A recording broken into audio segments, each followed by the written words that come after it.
Welcome to the Slop Farm. Enjoy the video. In this video, I will show you how to cook wontons in an air fryer. First, ensure you have your wontons ready, whether they are freshly made or from a frozen package. Next, lightly coat each wonton with a thin layer of oil, using either a brush or a spray. This step is crucial for achieving that perfect crispy texture. Finally, preheat your air fryer to 375 degrees Fahrenheit, allowing it to reach the optimal cooking temperature before you begin.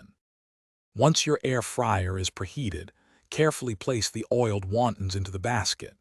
Remember to arrange them in a single layer, leaving a little space between each one.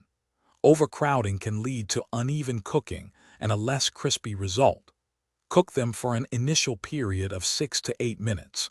You'll want to keep an eye on them until they turn a beautiful golden brown color. After the initial cooking time, it's important to flip each wonton over. This ensures both sides get equally crispy and cooked through. Continue air frying them for another 3 to 5 minutes. The exact time might vary slightly depending on your specific air fryer model and how crispy you prefer your wontons. Always check for a consistent golden brown finish. Once your wontons are perfectly crispy and golden, carefully remove them from the air fryer basket. They will be hot, so use tongs or a spatula. Serve them immediately with your preferred dipping sauce, such as sweet and sour or soy sauce.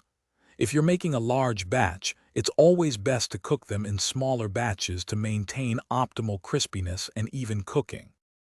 Thanks for watching. Consider subscribing if we helped you today.